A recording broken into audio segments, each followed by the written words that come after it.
All right. I think we're just going to get it started. Thank you very much for coming to this breakout session. I hope everyone enjoyed the wonderful keynotes.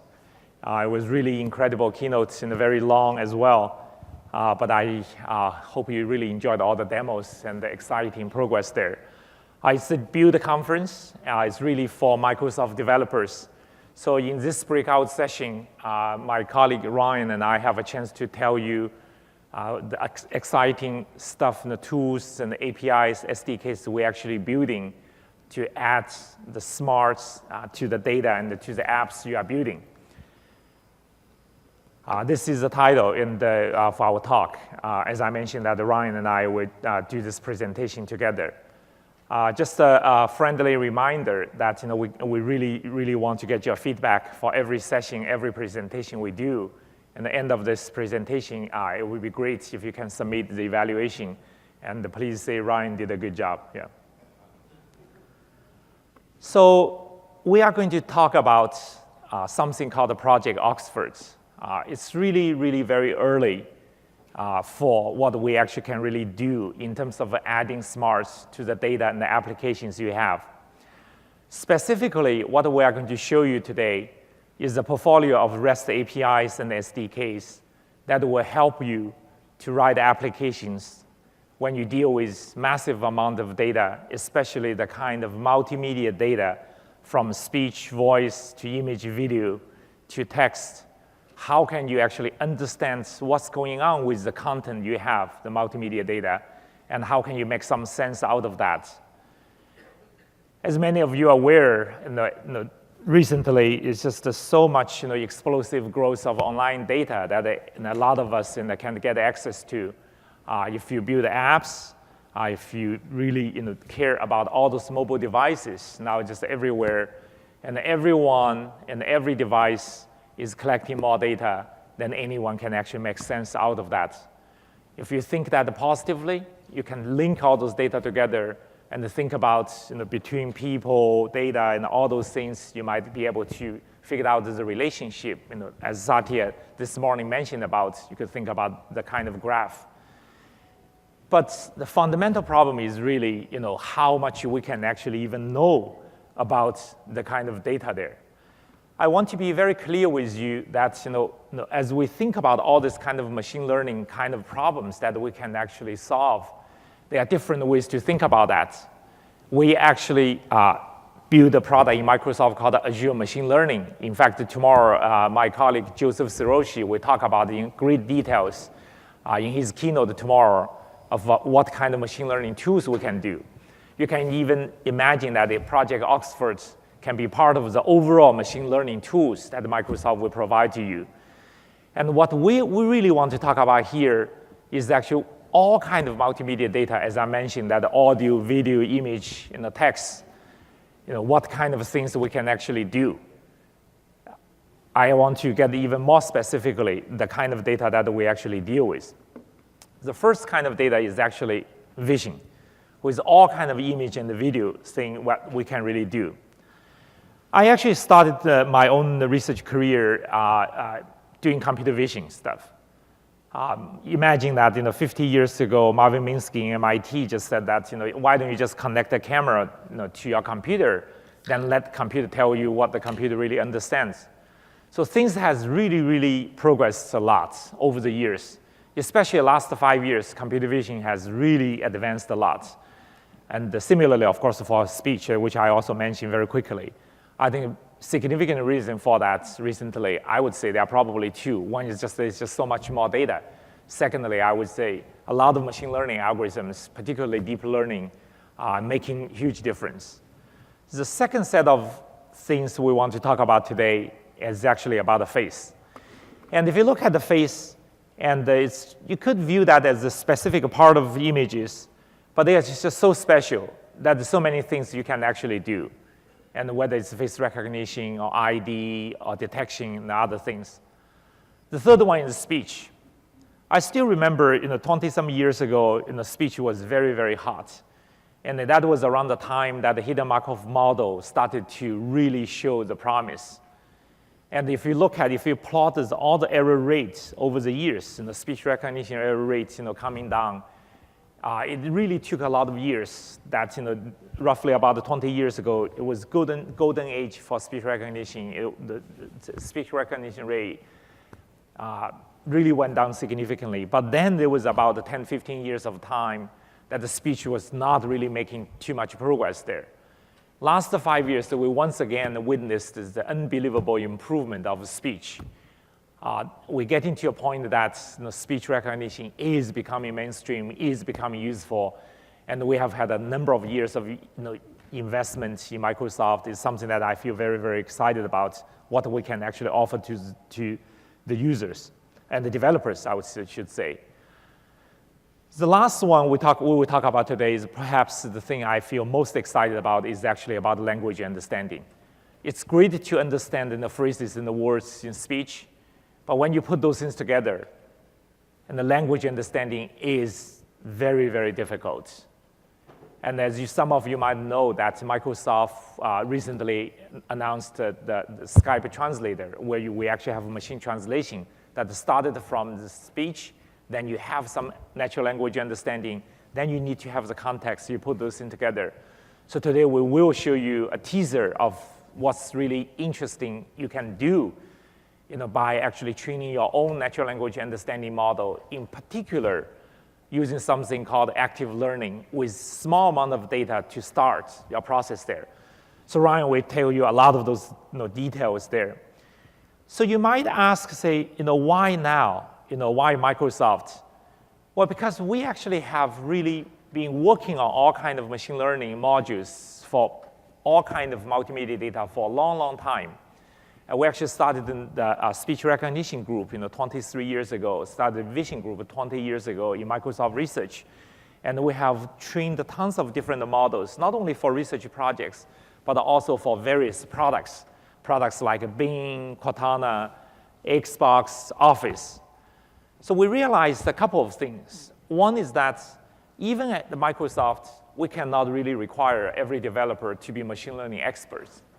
Secondly, we also realized that many different companies, many different research institutes coming out with very interesting advanced algorithms for visual recognition, visual understanding, speech, and all those things. But it's really important that we make those advanced algorithms, advanced prototypes and tools available to a larger ecosystem as people continue to contribute to those algorithms such that we can actually share with everyone. And then we can build interesting apps, not only for Windows, but across all kinds of ecosystems, as you heard from Satya this morning. So that's why we started this Project Oxford not too long ago, and we start with a set of web services, REST APIs, such that anywhere, any web service you build, we can actually help you to start with. Yet, make no mistake, we want to have the right binding of this kind of web services with all kinds of clients, and hopefully, we will be able to continue to deliver this kind of value to you. Since we're talking about the developers, a key requirement for any kind of API design or those SDKs is really easy to use. So we keep this very much in our minds as we started designing this whole thing. My joke to the team is that you just have to design the whole API system so simple that even Microsoft executives can use it. So I'm going to personally demonstrate, show you a demo that actually I wrote a few lines of code. And on this Android phone, I will show you a demo. Let me switch the display first.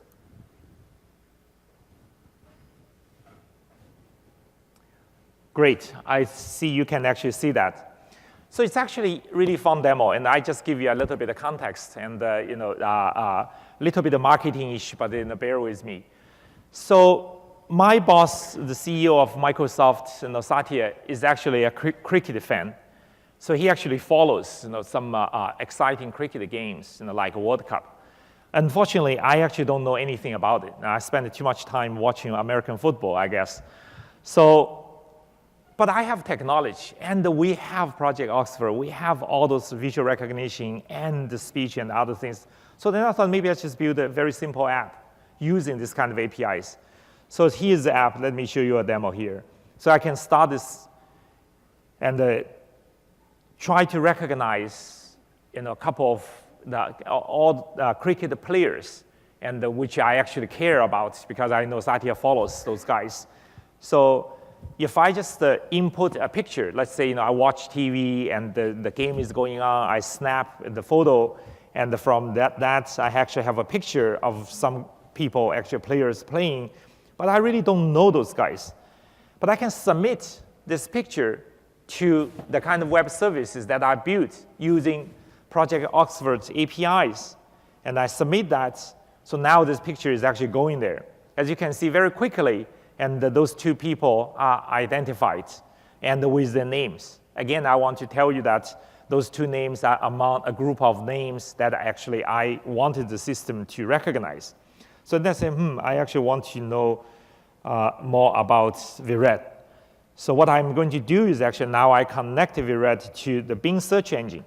So now it's actually sent to the Bing search engine. What's different here is that I actually enhance the Bing search result with another set of API services powered by Project Oxford. That is actually speech. So let me see if it works here. You probably see this microphone symbol here. So I press this. So I just want to know more about Viret. So how old is he? Well, it's pretty good. No, he's only 26. Wow, he's doing really well. Maybe give another try. Where was he born?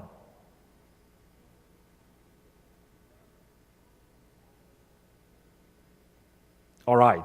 So you can imagine that with this kind of web services you add on here, and you can do a lot of interesting interactions. So again, I think the point is that how can we really think about offering this set of APIs from speech to vision to face to language, so that we can help you, the developers, to add the smarts to the data and the application you're building. So with that, I'm going to invite Ryan to come up to tell you a lot of the glorious details. Ryan, please. Thank you, Harry.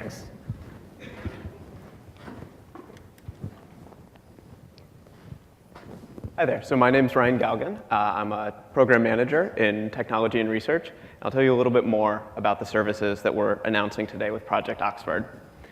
So first off, I just want to come back to Harry's mentioning earlier about how ease of use and how that was kind of a guiding principle for our services.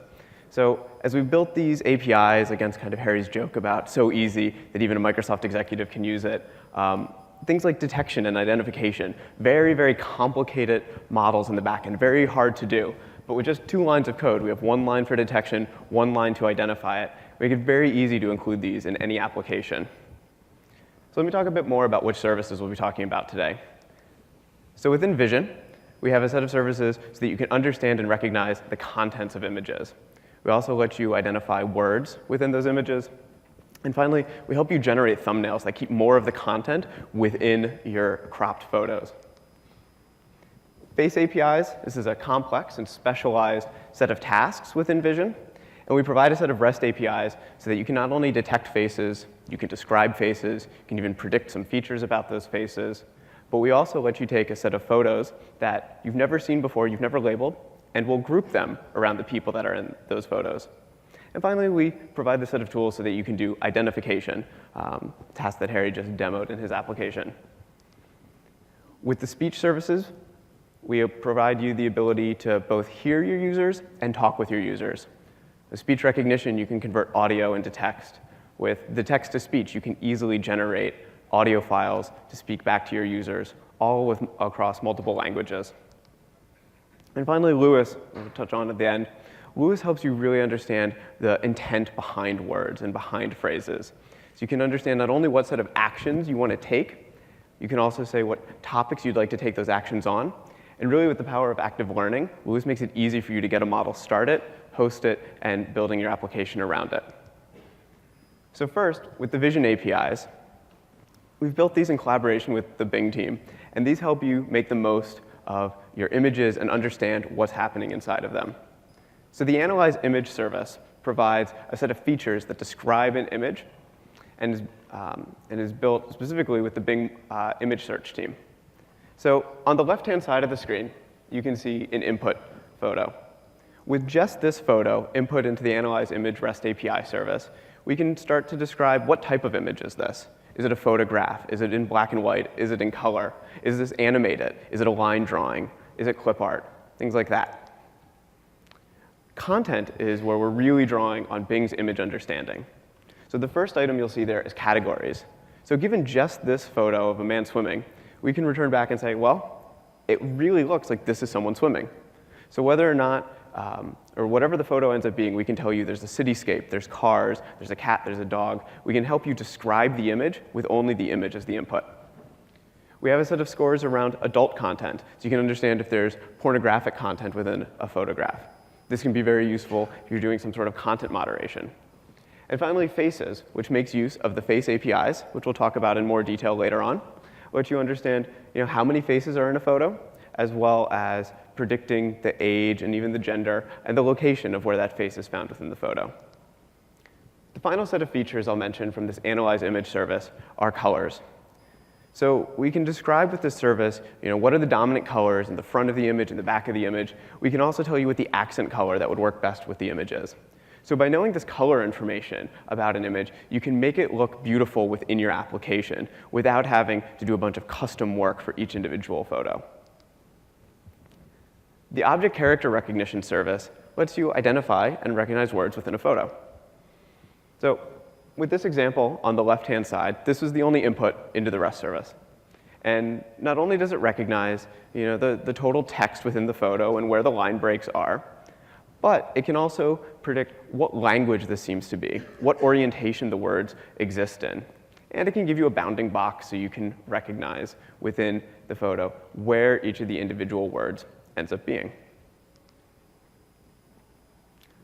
With the Smart Thumbnail service, we often have a need to crop or scale photos. But when you do that, it can be challenging to make sure the important content remains center of the frame. On the left-hand side, you can see two sets of input images. And on the right-hand side, you can see multiple different croppings for these images. So right now, you can see that the dominant object in both of those photos can sometimes be lost, especially in the rightmost side, where we have kind of the most aggressive cropping going on. So when we run these photos through the Smart Thumbnail service, switch to here, it keeps more of the content within the frame.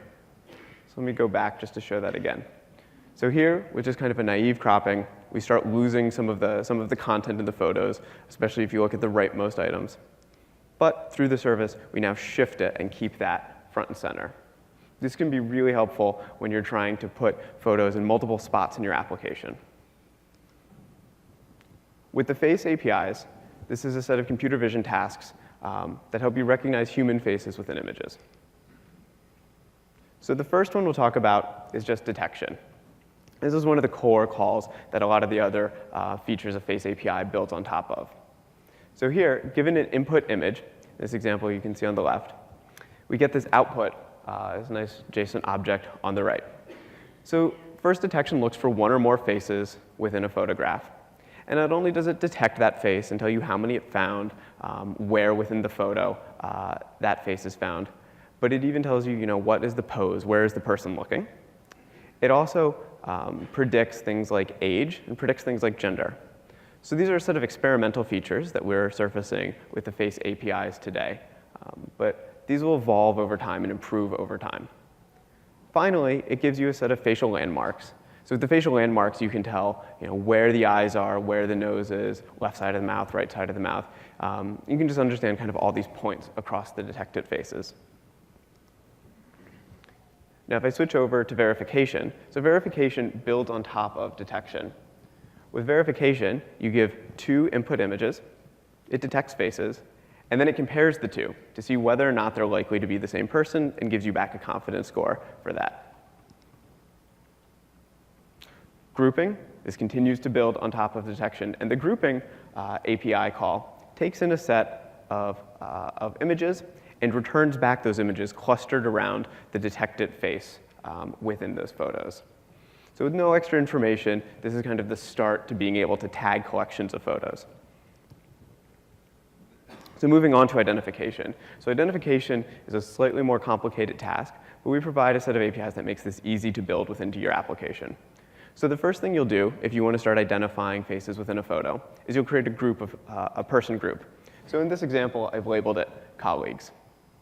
Then for each person group, you can go in and you can add one or more person objects. You can describe what that object is. So in this case, I've added one of my colleagues, Chow. Now, when we go back to the detection call that we talked about earlier, at the end of that call, you're given the opportunity to basically add that face to an existing person object. So over time, with a couple of detection calls, you can build up a set of example faces for each of the person objects in your group.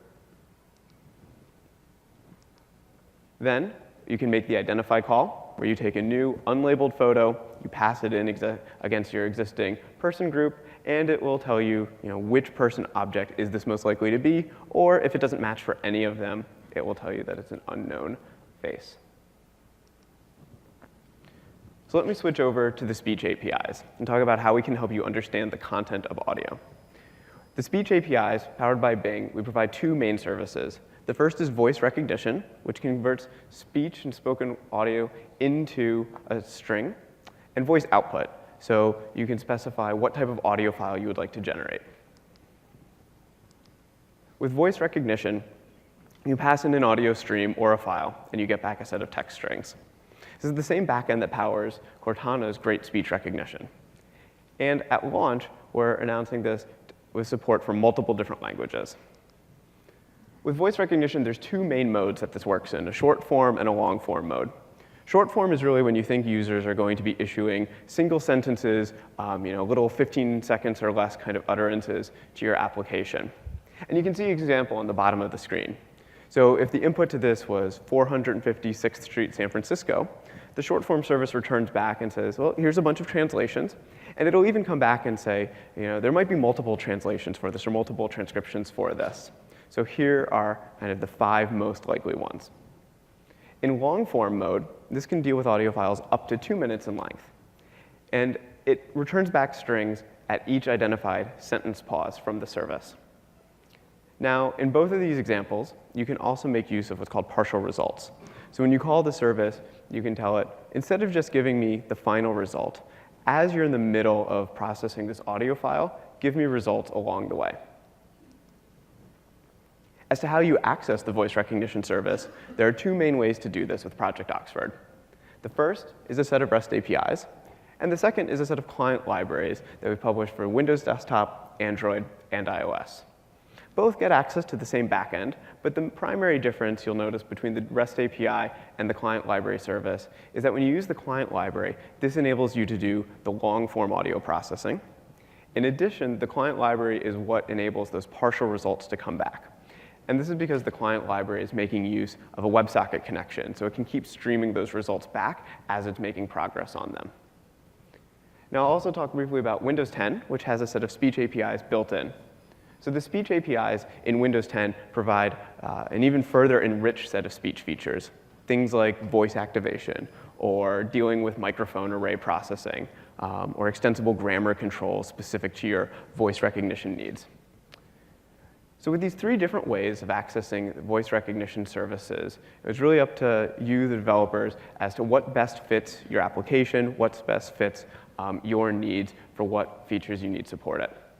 And on the Project Oxford website, we end up having sample code and some descriptions in a bit more detail as to the differences between these 3 different ways of doing voice recognition.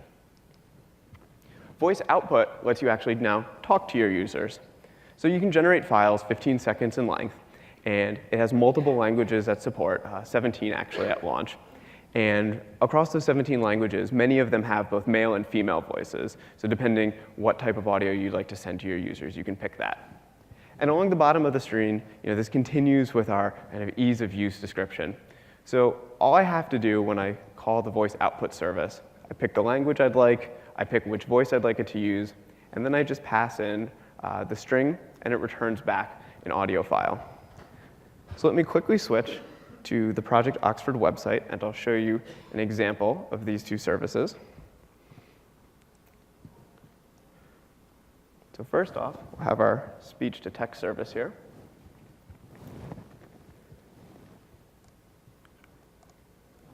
Happy to be at Build in San Francisco. Stop listening. Great, it's transcribed the text. And as it was going, you could see that the words were adjusting and shifting themselves over time. That's the partial result at work. Similarly, with text-to-speech, we can type in the text that we'd like to have. And then you can even see that in this case, all we've specified call is that the language is English, and we'd like to use this voice. And we hit play. Hi there, and welcome to Build. Great. So it's very easy to start having dialogues with your users with audio and understanding what they're saying. I'd now like to switch to LUIS, which stands for Language Understanding Intelligent Service. I'm really excited to show you how LUIS can bring natural language processing into your applications. So just as voice recognition was able to convert audio into text, LUIS lets you convert that text into a set of structured understandings. So you can take this phrase like news about flight delays, and you can get back the structured response on the right that ends up saying, not only is find news the most likely intent, but that the topic that we want to operate on is flight delays. So with LUIS, you can build this type of model for yourself and for your application by providing just a few examples with labels. So now let me switch to the browser, and I'll show you how easy it is to end up actually building a LUIS model.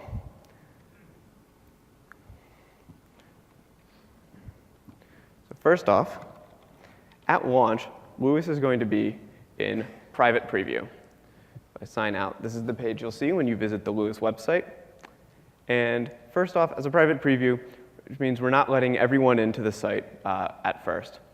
So you come in and you sign up for an invite code, and you give us a few examples of what you'd like to use LUIS for. And then over time, we'll be letting in more and more developers to the service. And this is really so that we can get feedback from the developer audience as to what changes you'd like to see in LUIS, what's working, and what's not.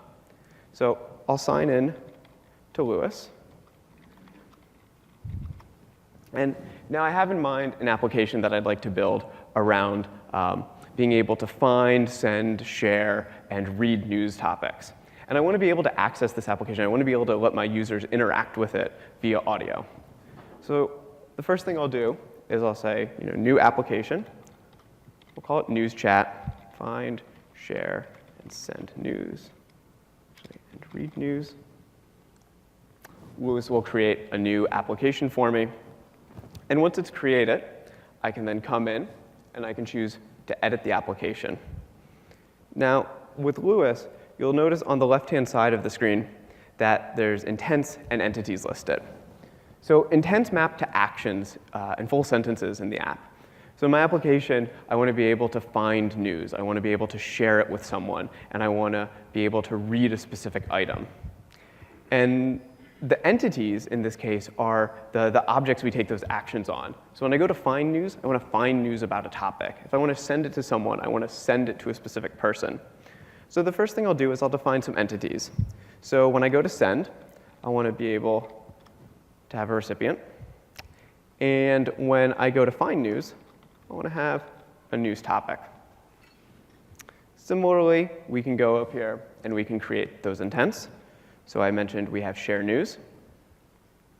We also have find news. Finally, we'll have read news as an intent. I'll clear these notifications. And now that I've told LUIS, what actions I'd like my model to understand and what type of entities I'm going to look to get back, now we switch into this main tab and this new utterances area. This is where you start giving LUIS examples, and you tell LUIS, this is what I'd like to handle, and this is how I expect users to interact with my application. So find news about Build. So the first thing that I'll do when this comes up is in this drop-down box over here, I can pick what intent this phrase matches to. So finding news, this is a find news intent. And then in the phrase that I've typed, I can select any of the words, or really any part of the string I can drag and highlight. And then I can say what entity this is. So find news about build. Build is the news topic. So I'll label that, and I'll click submit. I could try another way of asking for news. So tell me news about California. Again, I'll come over here. I'll say that this is a find news example. California is a news topic, and I'll submit this to Lewis. Now I can give some examples of other intents. So share with Jim. We'll say that this is a share news intent. Jim is the recipient. And now, one of the things that tends to be very valuable for model building is providing negative examples. So something that I know that this model should never identify with an intent. So just one example is, what is the population of Seattle? This is something my news finding app will never understand. So it's pre-labeled as none here, and I can just hit submit. Now, you've seen me add a recipient and a news topic. So I've defined two types of entities that are really important to my application. But when I think about how I want the app to be able to read news, so I want users to be able to say things like, read the third item. So third in that case would be the way that I want to select an item from the list. But with Lewis, we have a set of pre-built-in entities. And these are coming from Bing. So for a lot of common use cases, we provide pre-built entity understanding models so that you don't have to worry about defining these yourself. So everything from being able to understand temperature, at the bottom here, being able to understand dates and times. These are things that Lewis comes ready to help you with if it's an important entity for your application. Even something like this encyclopedia entity identifier, this is preloaded with thousands of different entities and topics, locations, places, things like that. And this can be a massive time saver when you're trying to build a model. So I'll come back up here, and I'll select ordinal, because this is how I'm going to refer to things in my application. So now, when I come in and I say something like, read me the third item. It's a similar window that you've seen before, but because I've said ordinals are important to my application, it's already labeled that third is an ordinal. So all I have to do is say, this is a read news intent, and I'll submit that. So now you'll notice along the bottom of the screen that Lewis has already picked up and started training. So it says, look, you've entered in a few utterances. I'm just going to train a model for you. So now what happens when I come in and I say, find news about Azure. So in this case, just with those couple of examples, this was enough to get a model built in Lewis, and it can start trying to match these utterances. So now find news about Azure. So it's already said, look, I think Azure's a news topic. And I'm pretty sure, or I'm very sure, that find news is the intent. So we can hit submit there. Similarly, we can say things like, we could say, tell me about Seattle. Again, find news. It is labeled this intent. Didn't quite get the entity, so we label this as being a news topic. Submit. So now I've labeled a few utterances. Retrain the application manually. And I'm ready to start trying this out. So I come back to the My Application page, and now this Publish button is available. So if I click Publish, which is a web service, what's happening here is Lewis is going and is taking the model that I've trained, and it's hosting it for me. And it's giving it at this endpoint that I can start hitting over HTTP. So now I can type something like share with John. We'll click this. Even a little bit bigger. And now you can see this is the response I get back from my model. So share news is the highest ranked intent. I didn't quite get the entity there, but that's OK. I'll show you how we can go back and adjust that later on. We can try a few more examples. So share with John, so we can say find news about cricket. And now in this case, Lewis has predicted the intent as find news, and it's pulled out cricket as being the news topic that I'd like to work against. So you can see how in my application, as soon as I see this as find news, I can take this entity that is identified, and I can just start operating on that directly. I don't have to do a lot of extra work to try and figure out what that entity ends up being. Now let me give you an example of something that I'm pretty sure this Lewis model is not going to have generalized to yet. So when I go to share, I think people might want to be able to say something like shoot that to James. So Lewis has returned, hasn't identified any entities here, and in fact it said that the most likely intent in this case is none. None is this catch-all bucket that says, look, this doesn't seem to match any of the other intents that you've previously defined for me. So I will now come back to Lewis. We'll close this window, and I'll come into Edit. And now in this main page, if I come up to the Suggestion tab, so now you're going to see, all these, the three utterances that I've issued against the application already, or against the model. And these aren't necessarily going to be in the exact order that I've issued them against the application. And the reason for this is thanks to active learning. So what Lewis does is it orders these based on the ones that are most likely to improve the model. So the ones at the top will end up improving the model the most if I label them. And doing this by hand here, where I've labeled 3 or 4 of them, it's not too hard. It's very quick and easy to label these utterances. But once you've built kind of an initial model into your application, you've shared it with a couple of people, and maybe you're getting hundreds or even thousands or tens of thousands of utterances coming in a day. This is one of the biggest time savers of Lewis. So it always puts at the top the ones that are most important for you to label to make the model better. So when you have some time to go in and label those, you're always working on the most impactful ones. So this is the same interface that we were showing before. So shoot that to James. I'm going to say that this is share news, and I'll say that James is a recipient. So we'll submit that. Share with John. John is a recipient, but share news was already predicted correctly. And find news about Cricket. So this one was labeled correctly, both in terms of the intent and the entity. So I'll submit that one. Now the one thing on the left-hand side that I haven't shown is model features. So model features are a way to tell Lewis there's a set of words or there's a set of phrases that are really important to the application. These are hints. If you see any of these words, you see any of these phrases, pay closer attention to that word or phrase. And so in this case of being able to share news and wanting to identify a recipient, maybe I say, look, I have a set of names, and names are really important. So I can say names list. And I can just take a list of names that I already have, add them in as a comma-separated list, and tell Lewis, here's a set of features you should really think about and treat as stronger hints. So now if I come back to new utterances, and I say something like, shoot that to Amber. So great, share news identified as the strongest intent. Amber identified as the most likely recipient. I can submit that. And we can even try a few more here, such as find me news on Office. Find news, again, the correctly predicted intent. Office is now the entity, and we hit submit. So you can see that over time, you kind of come back and forth with Lewis. You label a few more utterances, it builds a new model for you, you try that out, you see how that's doing, you see what users are submitting, and you keep kind of updating this over and over again.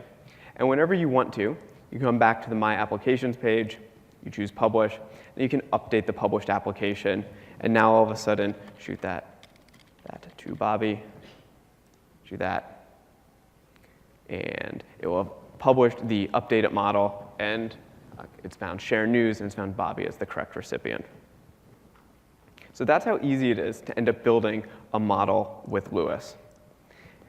So just giving these few examples that you want your application to handle, giving a few utterances, Lewis provides a model for you. And with the active learning that I talked about earlier on, Lewis is always making the time you put into labeling the most valuable time that it could be, because it only provides the ones, or it provides the ones at the top of the list that give the model the most information.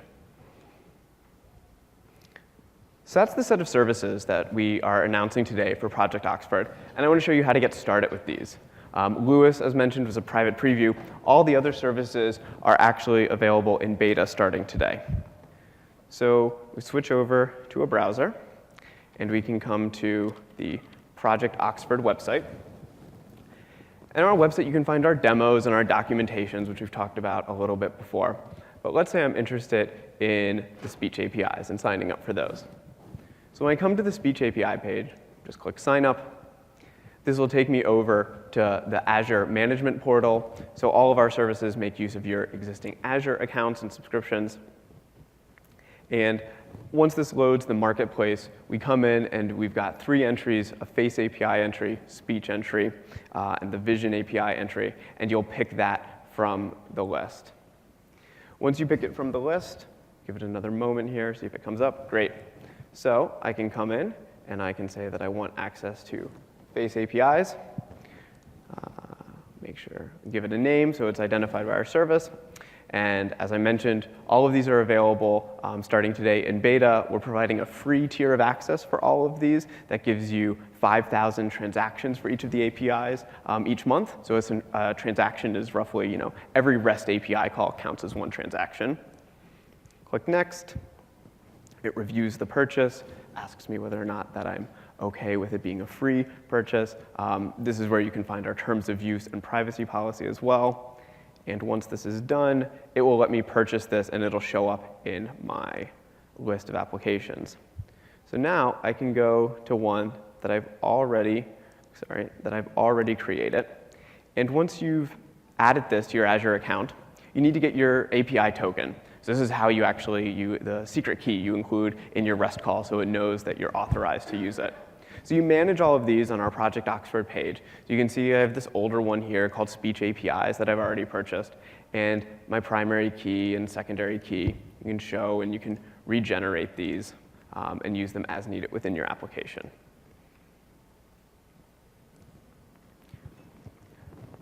So again, Microsoft Project Oxford. So this is this collection of REST APIs that we're proud to announce today. And we want this to help you developers to be able to write smarter applications. Don't need to be an expert in machine learning. Don't need to be an expert in some of these advanced vision and speech recognition tasks or natural language processing. So we just help you easily understand that content in your applications, especially as this content starts being more and more readily available. We're all carrying around 1, 2, or maybe even 3 devices in our pockets that's got a video camera, that's got a microphone in it. So being able to unlock what's in that is an incredibly powerful task. This is a constantly evolving set of services as well. So I've talked about the set that we're announcing today, but your feedback is going to be very important to us as we figure out what are the next set of services we launch. So I have a few requests for you. So go to our website. So you can find it at www.projectoxford.ai. Stop by our booth. We have a booth on the 3rd floor. There we can help you get you registered with any of the services. We can answer questions. We can get you signed up for Lewis for an invite code, so you can be one of the first users to make use of Lewis. And as Harry mentioned already, this is his first step. So we have forums. Come give us feedback. Tell us what extra features you want to see. And finally, with the Vision APIs, I only touched kind of briefly on the set of services that exist in the Vision APIs and the features that come out of them. So on Friday, there's a talk from Manaz on the Bing team, and he'll be going into much more detail as what those services are. So that's it today for our talk. So kind of a final reminder, as Harry mentioned in the beginning, please evaluate the session. Tell us how we did. And again, stop by our booth. Let us know what you think about Project Oxford. And we're really excited to see and hear what you build with these sets of services. Thank you.